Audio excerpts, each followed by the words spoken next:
Little Briar Rose.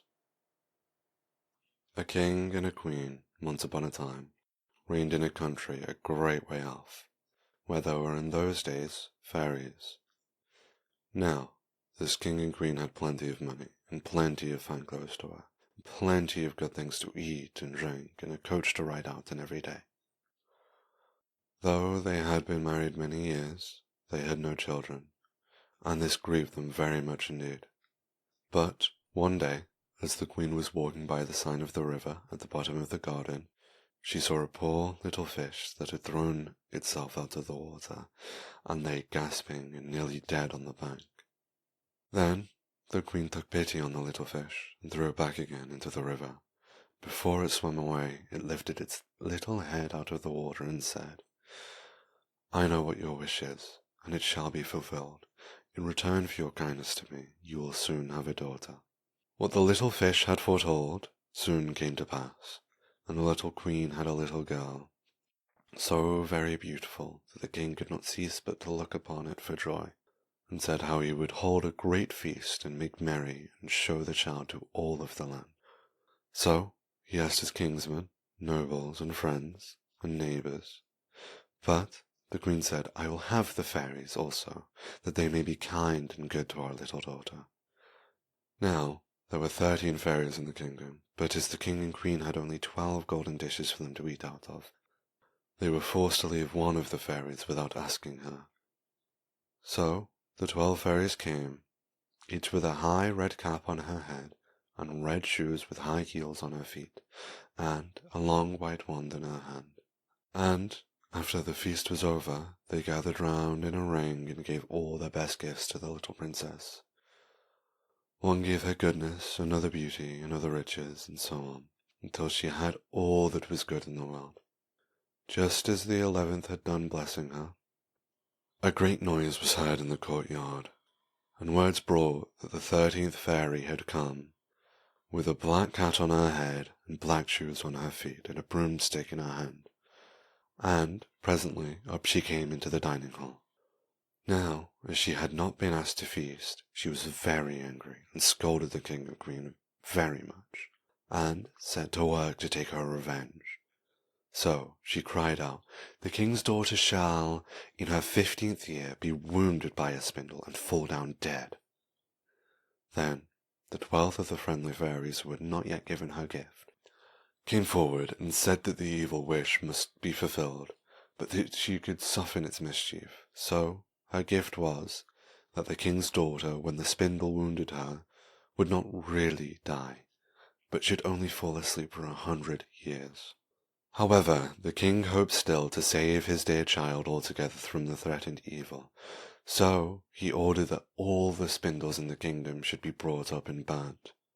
But all the gifts of the first 11 fairies were in the meantime fulfilled, for the princess was so beautiful and well behaved and good and wise that everyone who knew her loved her.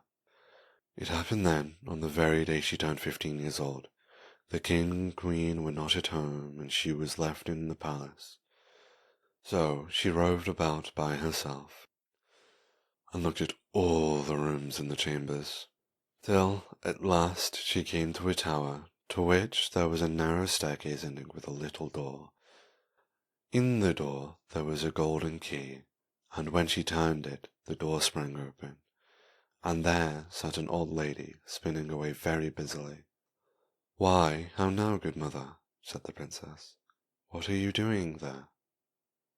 "Spinning," said the old lady, and nodded her head, humming a tune, while buzz went the wheel.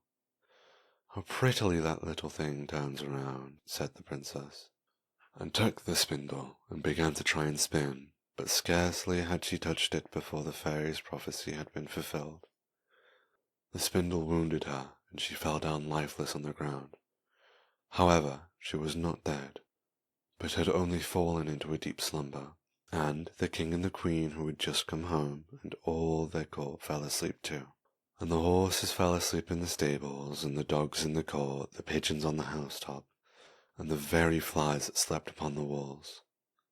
Even the fire on the hearth left off blazing and went to sleep, The jack stopped, and the spit that was turning about with a goose upon it for the king's dinner stood still, and the cook, who was at that moment pulling the kitchen boy by the hair to give him a box on the ear for something he had done amiss, let him go, and both fell asleep.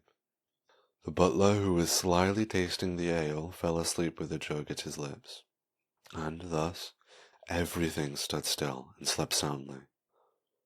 A large hedge of thorns soon grew around the palace, and every year it became higher and thicker, till, at last, the old palace was surrounded and hidden, so that not even the roof or the chimneys could be seen. But there went a report through all the land of the beautiful sleeping Briar Rose, for so the king's daughter was called, so that from time to time several kings' sons came and tried to break through the thicket into the palace. This, however, none of them could ever do, for the thorns and the bushes lay hold upon them, as if it were hands, and there they stuck fast and died wretchedly. After many years there came a king's son into that land, and an old man told him of the story of the thicket and thorns, how a beautiful palace stood behind it, and how a wonderful princess called Briar Rose lay in it. Asleep with all her court. He told, too, how he heard from his grandfather that many, many princes had come and had tried to break through the thicket, but they all stood fast in it and died wretchedly. Then the young prince sat, "All this shall not frighten me. I will go and see this Briar Rose." The old man had tried to hinder him, but he was bent upon going. Now that the very day the 100 years were ended, and the prince came to the thicket, he saw nothing but beautiful flowering shrubs, through which he went with ease, and they shut in after him, as thick as ever. Then he came at last to the palace, and there in the court lay the dogs asleep, and the horses were standing in the stable, and on the roof sat the pigeons sound asleep with their heads under their wings. And when he came into the palace, the flies were sleeping on the walls, the spit was standing still, and the butler had the jug of ale at his lips, going to drink a draught. The maid sat, with a fowl in her lap ready to be plucked, and the cook in the kitchen was still holding up her hand, as if she was going to beat the boy. Then he went on still further, and all was so still that he could hear every breath he drew, till, at last, he came to the old tower, and opened the door of the little room in which little Briar Rose was, and there she lay, fast asleep on a couch by the window. She looked so beautiful that he could not take his eyes off of her, so he stooped down and gave her a kiss. But the moment he kissed her, she opened her eyes and awoke and smiled upon him. And they went out together, and soon the king and queen also awoke, and all the court gazed upon each other with great wonder, and the horses shook themselves, and the dogs jumped up and barked. The pigeons took their heads from under their wings and looked about and flew into the fields. The flies on the wall buzzed again, the fire in the kitchen blazed up. Round went the jack, and round went the spit, with the goose for the king's dinner upon it. The butler finished his draught of ale, the maid went on plucking the fowl, and the cook gave the boy the box on his ear. And then the prince and Briar Rose, madly in love, were married, and the wedding feast was given, and they lived happily together all their lives long.